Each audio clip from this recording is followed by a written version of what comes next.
Friends, Modi in કેનેડામાં તમારું સ્વાગત છે. હું કેનેડામાં રહું છું અને કેનેડામાં કયા પ્રકારના અંજીર મળે છે, એટલે કે ઇંગ્લિશમાં કહીએ તો ફિગ, કયા પ્રકારના મળે છે એ આપણે આજે જોઈશું. તો હું કેનેડાની વાત કરું એ પહેલાં આપણે ઇન્ડિયામાં કયા પ્રકારના અંજીર મળે છે એ આપણે જોઈએ. તો ઇન્ડિયામાં જે અંજીર મળે છે એ ડ્રાય કરેલા અને એમાં પણ પછી ઉપરથી લોકો કોમ્પ્રેસ કરતા હોઈએ છે, એટલે જ આપણે ત્યાં જે અંજીર હોય એ કોમ્પ્રેસ થઈને પછી દોરામાં પરોવેલા હોય છે. અને તમે દુકાન પર જોઈ શકો છો કે દુકાન પર લટકાવેલા હોય અંજીર એક દોરામાં, ઘણા બધા અંજીરો એકી સાથે, રાઈટ. પણ કેનેડામાં એવું નથી. સો કેનેડામાં કોમ્પ્રેસ વાળા જે અંજીર હોય છે એ મેં ક્યારેય નથી જોયા, પણ અમે જે ટાઈપના અંજીર લાવીએ છીએ એ છે ડ્રાય અંજીર.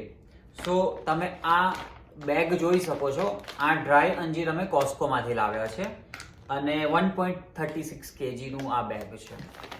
તો આ અંજીર કઈ ટાઈપના હોય છે એ આ ટાઈપના હોય છે, તમે જોઈ શકો છો. અંજીર એકદમ કોમ્પ્રેસ નથી હોતા, પણ આ રીતના હોય છે. હું જસ્ટ ઓપન કરીને બતાવું છું.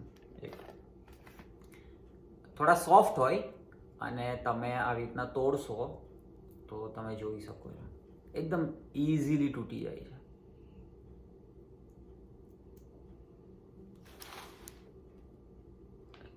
રાઈટ. પણ આજે જ ફોર ધી ફર્સ્ટ ટાઈમ હું ફ્રેશ અંજીર પણ લાવ્યો છે જે ડ્રાય નથી. તમે જોઈ શકો છો મારી પાસે આ બેગ છે. હું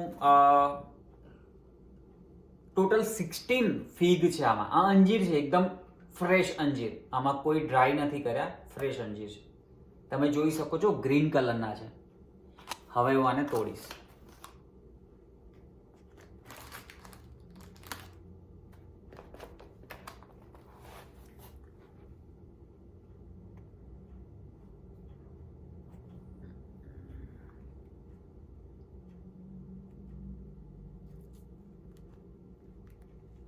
અંદરથી થોડા પિંકીશ કલરના છે, પિંક કલરના છે. તમે જોઈ શકો છો પિંક કલર, નાઇસ કલર છે એકદમ, અને એકદમ ફ્રેશ છે.